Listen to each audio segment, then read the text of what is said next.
मैं कुमकुम जैन आप सभी का स्वागत करती हूँ आपकी अपनी केमिस्ट्री की क्लास में बच्चों। तो बच्चों आज हम चैप्टर 9 के आगे का भाग लेकर आए हैं। इसके अंदर हम क्या पढ़ने वाले हैं, आज हम पढ़ेंगे क्रिस्टल क्षेत्र सिद्धांत। वीबीटी हम पढ़ चुके थे, वैलेंस बॉन्ड थ्योरी, जिसके अंदर हमने क्या पढ़ा था, उपसहसर्जी यौगिक पढ़े थे, NaCl4 का बनना किस तरह से यहाँ पे होगा। ठीक है, चलिए अब आगे की बात करते हैं। यहाँ से हम देखिए स्टूडेंट्स, सबसे पहली बात, क्रिस्टल क्षेत्र जो सिद्धांत है आपके पास, वो किसने अपने पास, क्रिस्टल फील्ड थ्योरी है ना, ये सिद्धांत बैथी व स्मिथ ने दिया था। सबसे पहली बात किसने दिया था, ये बैथी और स्मिथ ने।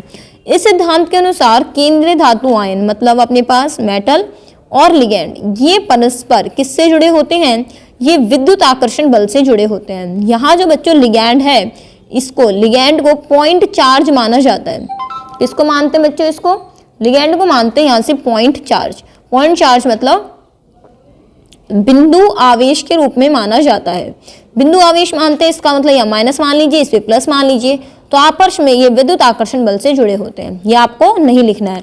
आगे देखिए इसके अंदर, जब यहाँ से केंद्रीय धातु परमाणु मतलब मेटल यहाँ पे होता है, तो मेटल के अंदर आप जानते हैं कौन सी कक्षक होती हैं, डी कक्षक यहाँ पर होती हैं। अब डी कक्षक कितनी होती है संख्या में, 5 होती हैं, 1 2 3 4 5।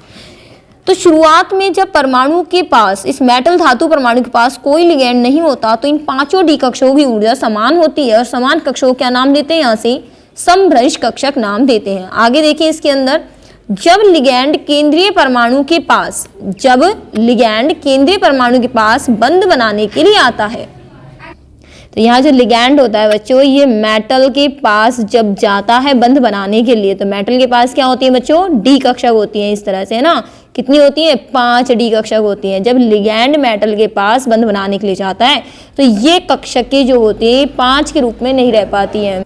तो बच्चों यहाँ से जो डी कक्षक है, ये 2 भागों में टूट जाती है, 3 + 2 में, मतलब 3 का सेट अलग हो जाता है और 2 का सेट अलग हो जाता है। ठीक है, आगे देखो यहाँ पे क्या होता है, विपाटन। अब कह रहा है कि इन कक्षकों का विपाटन कितने प्रकार से होता है, 2 प्रकार से। बच्चों आप अगर नोट्स वगैरह यहीं से लिखना चाहते हैं, तो ब्लू लाइंस में जितना भी लिखा हुआ है यहाँ से आप उतार सकते हैं। ठीक है, चलिए अब आगे देखते हैं यहाँ से। अब 2 विपाटन 2 क्षेत्र में किस प्रकार होता है, एक होता है अष्टफलकीय क्षेत्र में और दूसरा होता है चतुष्फलकीय क्षेत्र में। इससे पहले मैं आपको एक चीज़ समझा दूँ यहाँ से, कि यहाँ पर जैसे हमने कहा, यहाँ से इससे पहले हमने कहा था आपको अभी थोड़ी देर पहले, कि डी कक्षकों का इस तरह से विपाटन होता है 2 भागों में। ये डी कक्षक है अपनी, कितनी डी कक्षक है, 5 डी कक्षक है। ये डी कक्षक 2 भागों में टूटती हैं, मतलब 3 + 2 में टूटती हैं। 3 + 2 का मतलब हो गया, ये 3 कक्षक हो गई और ये नीचे क्या हो गई, 2 कक्षक हो गई। और जो 3 कक्षकों का सेट जो बनता है बच्चों, इसको बोलते हैं हम T2G, और जो 2 कक्षकों का सेट बनता है, इस सेट को बोलते हैं EG।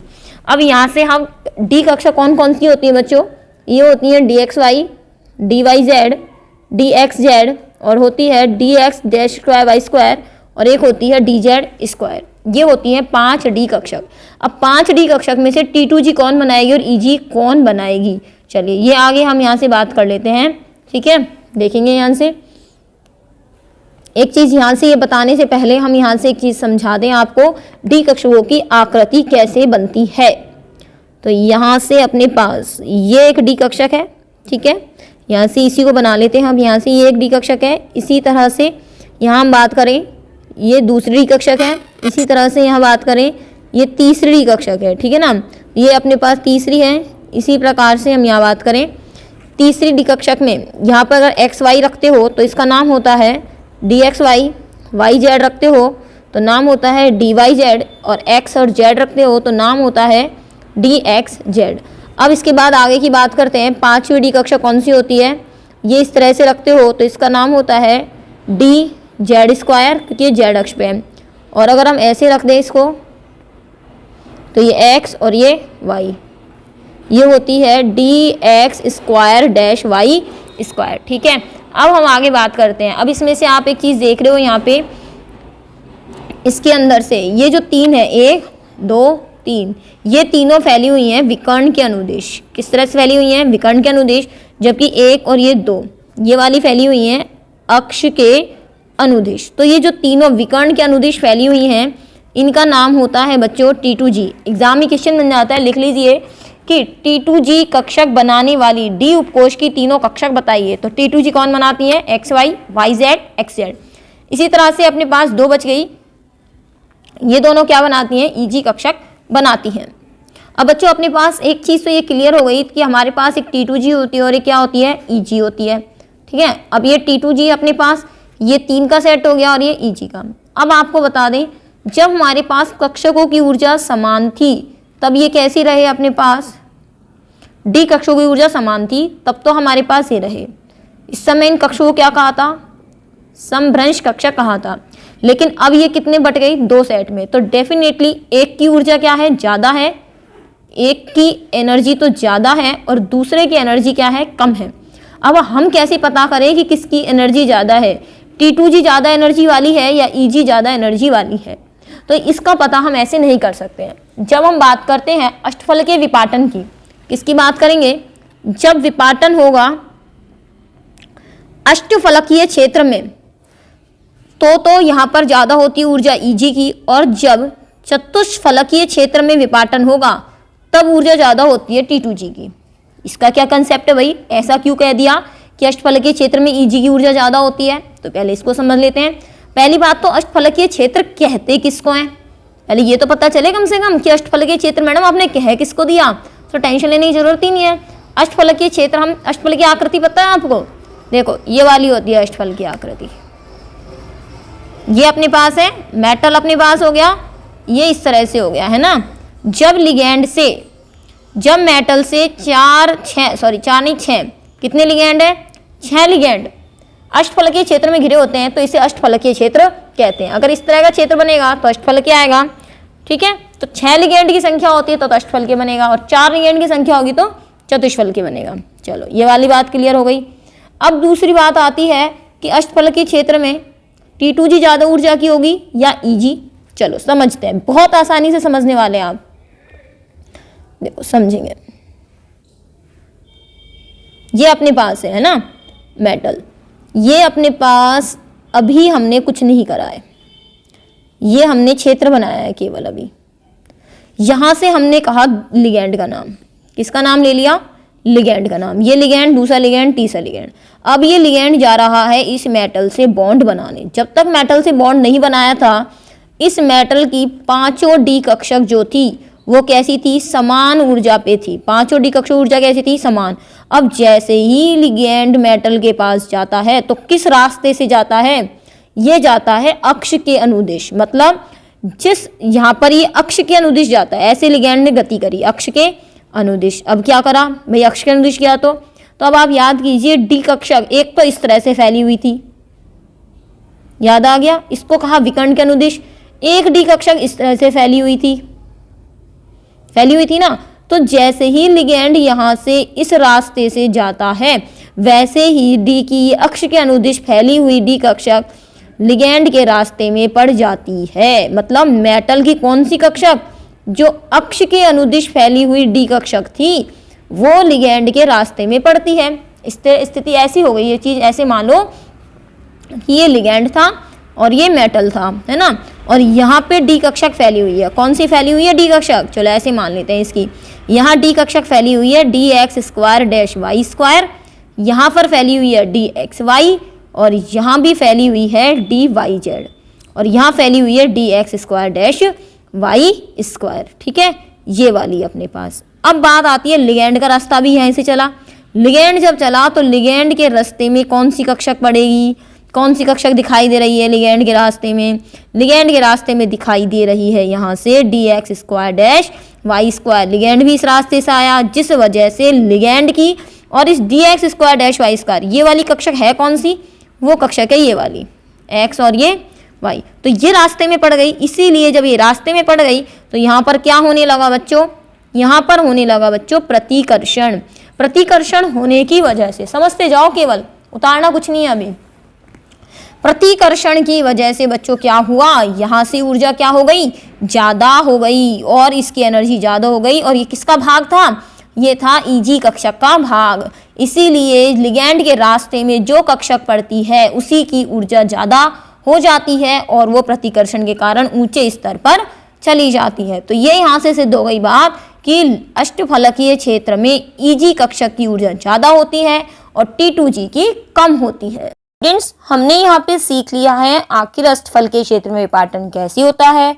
T2G की एनर्जी कम होती है, Eg की एनर्जी ज़्यादा होती है। अब जो कुछ भी हमने पढ़ा उसको एक बार लैंग्वेज में पढ़ लेते हैं। देखिए यहाँ से कि विपाटन से पूर्व 5D कक्षकें होती हैं जहां इनकी ऊर्जा क्या होती है, समान होती है। समान होने पर क्या कहेंगे हम, समवर्ष कक्षक कहेंगे। ठीक है, और जब इनके पास लिगैंड आता है तो डी कक्षक दो भागों में बढ़ जाती है। किस किस में बढ़ती है, T2G और Eg में। जैसा आप देख रहे हो यहाँ दो प्रकार की डी कक्षक होती है, एक तो विकर्ण केंद्रित, थोड़ी देर पहले बताया, इस सेट को हम कहते हैं T2G सेट, और ये वाली होती है अक्ष अनुदेश जिसे हम कहते हैं Eg सेट। विकर्ण वाली फिर से आपको याद दिला दूं, विकर्ण वाली होती है इस तरह से और अपने पास अक्ष वाली होती है इस तरह से। तो ये वाली तो अक्ष वाली है और ये कौन सी है, विकर्ण वाली है। अगर आप एक्स वाई रखेंगे तो यहाँ से पूछा जा सकता है। एक चीज़ और बता दूं बच्चों, यहाँ से बोर्ड एग्जाम में अभी तक क्वेश्चन ऐसा नहीं बना है कि T2G सेट में आने वाली डी कक्षकों के नाम बताइए। तो ये वाली डी कक्षक कौन, T2G कौन सी डी कक्षक बनाती है, इन तीनों के नाम आएंगे, और Eg कौन सी बनाती है, इन दो के नाम आएंगे। आगे देख लीजिए, इसके बाद जो भी हमने आपको वहां पे समझाया वो आप यहाँ से नोट कर सकते हैं, या फिर ये सारा जो मैंने 9th चैप्टर के नोट्स हैं वो टेलीग्राम चैनल पर डाले हुए हैं, और कुकू केमिस्ट्री नाम से ही टेलीग्राम पर चैनल मेरा बना हुआ है जहाँ मैंने 9th चैप्टर के नोट्स कंप्लीट डाल दिए हैं जो इस बार के सिलेबस में है। जब लिगैंड केंद्र धातु परमाणु की ओर आता है तो अक्ष के अनुदिश फैली हुई dx²-y² और dz² इसी दिशा में पड़ती हैं। अभी थोड़ी देर पहले समझाया हमने, जिससे लिगैंड और इन कक्षकों के मध्य प्रतिकर्षण होने लगता है और इन दोनों कक्षकों की ऊर्जा बढ़ जाती है। कौन कौन सी, इसकी और इसकी कक्षक की ऊर्जा क्या होती है, बढ़ जाती है। इन कक्षकों का नाम क्या होता है, Eg कक्षक इनका नाम कहते हैं। जबकि शेष तीन कक्षक, ये तीनों कक्षक बच गई, इनकी ऊर्जा कम रह जाती है, जिसे हमने क्या कहा, T2G कक्षक। अब जो पेपर में क्वेश्चन आता है, सबसे हेडिंग डाल दीजिए अष्टफलकीय क्षेत्र में, डालेंगे आप साथ साथ मेरे हेडिंग। ये यहां से इंपॉर्टेंट क्वेश्चन बनता है, अष्टफलकीय क्षेत्र में डी कक्षकों का विपाटन, डी कक्षकों का विपाटन। ओके स्टूडेंट्स, तो यहां से हमने बात कर लिया, इसको हम अंडरलाइन कर देते हैं बच्चों।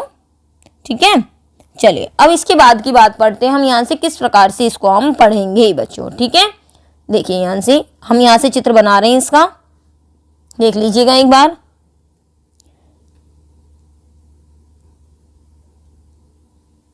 बच्चों इसके लिए एक अपन खाली पेपर ले लेते हैं, ज़्यादा बड़ा पेपर चाहिएगा हमें इसके लिए ताकि हम अच्छे से बना पाए। यहाँ बना लेते हैं, अपने पास पूरी जगह है ना। चलिए यहाँ से हम स्टार्ट करते हैं, नीचे से स्टार्ट करते हैं बनाना। ये अपन ने बना ली 5D कक्षक, 1 2 3 4 और ये 5। कितनी कक्षक है बच्चों, ये 5D कक्षक है। तो ये किस में है, अपनी सममित क्षेत्र में है। समझ लीजिएगा इस चित्र को, पेपर में आता है बच्चों सममित क्षेत्र में डी कक्षक। ठीक है, अब इसके बाद जैसे ही लिगैंड इसके पास आता है बच्चों यहाँ से, है ना, फिर यहाँ से इनकी ऊर्जा थोड़ी सी क्या होती है, पांचों की डी कक्षक की ऊर्जा क्या होती है, यहाँ से बढ़ जाती है बच्चों। देखिए यहाँ से 1 2 3 4 और ये 5। ये किस में है, डी कक्षक। जब यहाँ पर क्या आ रहा है, लिगैंड की उपस्थिति में। किस में हो गई है बच्चों, लिगैंड की उपस्थिति में।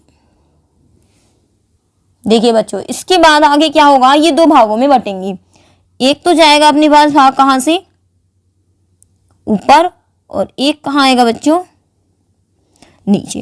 ठीक है, अब ये दो भाग बच्चों समान नहीं लेने हैं, मैं आपको इतना बता देती हूं। देखिए स्टूडेंट, हमने इसको बांटा, किस तरह से बांटा है। अब यहां से एक चीज देखिएगा, यहां से मैंने इसको लाइन ड्रॉ कर दी। आपको ऊपर का अंतराल ज्यादा लग रहा होगा, नीचे का अंतराल कम, बिल्कुल इसी तरह से बनेगा। यहां से हमको बना देनी है बच्चों 2 सेट वाली Eg कक्षक। बन गए हमारे पास 2 Eg, और नीचे बनाएंगे हम T2G। अब यहां से आप अंतराल देखिएगा जिसकी हम बात कर रहे थे, ये वाला जो गैप है अपने पास, एक तो ये है,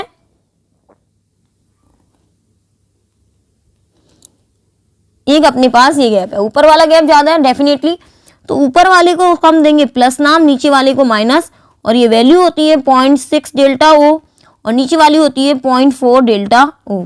ये वाला कौन सा है अपना Eg, नीचे वाला कौन सा है T2G। दूसरी बात यहाँ से बच्चों, ये यहाँ से जो पूरा की पूरा जो अपने पास गैप है, इस पूरे गैप को बोला जाता है अपना डेल्टा ओ। दूसरी बात, इसी के अंदर आप बता देंगे यहाँ से ये कक्षक कौन सी थी, dx² - y स्क्वायर, ये कौन सी थी dz²। इसी तरह से नीचे वाली dxy, dyz और dxz। ठीक है, पेपर में आता है बच्चों, यहाँ पर आप दिखाएंगे, एक सेकंड, यहाँ पर आप इस तरह से दिखा दीजिएगा। ये वाली चीज क्या है, ऊर्जा है। ये सममित क्षेत्र में डी कक्षक, यहाँ पर किसमें, लिगैंड की उपस्थिति में डी कक्षक की जो ऊर्जा होती है वो थोड़ी सी क्या होती है, बढ़ जाती है। ठीक है, ये पूरा चित्र यहां से बना दिया हमने। डेल्टा ओ, ये डेल्टा ओ का मतलब है एक डेल्टा ओ, और ये एक डेल्टा ओ कितने में डिवाइड हुई है, 0.6 में और प्लस 0.4 में। अगर आप इनको जोड़ेंगे तो कितना आने वाला है, 1.0। इसका मतलब इतना ही आ जाने वाला है। प्लस और माइनस केवल ऊपर और नीचे की तरफ से दर्शाए गए हैं, ऊपर है तो प्लस, नीचे है तो माइनस, या इसको हम क्या कह सकते हैं बच्चों, 10 dq। ये भी एक ऊर्जा की इकाई है। अगर dq के टर्म्स में ले तो ऊपर वाला 6 dq और नीचे वाला 4 dq यहाँ से होगा। अब इसके बाद यहाँ पे हमें सारी चीजें लिखनी होंगी, कौन सी चीज क्या है। तो ये होगी बच्चों अपने पास अष्टफलकीय क्षेत्र में विपाटन, जो एग्जाम में यहाँ से पूछा जाता है। और यहाँ आप पांचों कक्षों के नाम लिख सकते हैं इस जगह पर कि ये dx² - y स्क्वायर है, इस तरह से है ना, इस तरह से आप लिख सकते हैं लास्ट तक। अभी मैं नहीं लिख रही हूँ, इसके अंदर dxz dyz इस तरह से लिख सकते हैं आप। यहाँ पे ये dxz है, इसी तरह से ये dyz है, यहाँ पे ये dxy है जो बच गया यहाँ से, ये वाली कक्षक, ये dz² है, इस तरह से बता सकते हैं आप यहाँ पे। चलिए अब आगे बात कर लेते हैं कौन सी चीज क्या है, वो भी आपको लिखने आनी है कि डेल्टा ओ का मतलब क्या है। डेल्टा ओ का मतलब है अष्टफलकीय क्षेत्र। डेल्टा ओ क्यों लिखा है यहाँ पे ये भी बता देते हैं। डेल्टा यहाँ पे ऊर्जा है और ओ का मतलब होता है ऑक्टाहेड्रल। ऑक्टाहेड्रल मतलब क्या हो गया, अष्टफलकीय है। तो आप लिख सकते हैं अष्टफलकीय क्षेत्र में अष्टफलकीय क्षेत्र में विपाटन ऊर्जा। ठीक है, और क्या लिख सकते हैं यहाँ पे, या फिर कह सकते हो अष्टफलकीय क्षेत्र में CFSE, या इसको हम कह सकते हैं दूसरा नाम CFSE। इसका पूरा मतलब क्या हुआ, crystal field splitting energy. Crystal field splitting energy, इसी को हम डेल्टा ओ भी कहते हैं, CFSE भी कहते हैं। अब यहाँ से एक सूत्र आपको लिखना होगा CFSE निकालने का, वो देख लीजिए क्या होगा। बहुत ही सही से बता रही हूँ, किताब में ये सूत्र जो है वो थोड़ा टिपिकल तरीके से समझाया हुआ है। सबसे पहले तो आप लगाएंगे बड़ा ब्रैकेट, ठीक है, और ये पूरी ऊर्जा किसके बराबर होगी, डेल्टा ओ के बराबर होगी। अब आप यहाँ से देखिए ऊपर क्या लिखा हुआ है, 0.6 डेल्टा ओ। यहाँ देखिए ऊपर जो लिखा हुआ है क्या लिखा हुआ है, 0.6 डेल्टा ओ। चलिए मैं इसको बताने के लिए आपको थोड़ा सा हेल्प कर देती हूँ। यहाँ से अपन ये वाली जो स्थिति है इसको अलग से ले लेते हैं, है ना। ये देखिए यहाँ पे लिख लेते हैं ताकि आपको बताने में आसान हो जाए। यहाँ से एक सेकेंड देखिए स्टूडेंट्स, यहाँ से हमने अलग अलग ले लिया। ऊपर Eg था, ऊपर क्या था अपना Eg, नीचे क्या था T2G। अब इसके बाद हमें कैसे लिखनी है यहाँ से ऊर्जा, वो देख लीजिए। अब आप यहाँ से कि ऊपर वाला 0.6 है, ठीक है, तो हम यहाँ क्या लिखेंगे, यहाँ से देखिए अपने पास, देखिए यहाँ से बच्चों सबसे पहली बात ये वाली एक चीज थोड़ा सा ऊपर हो गया है, इसको नीचे ले आते हैं हम। यहाँ पे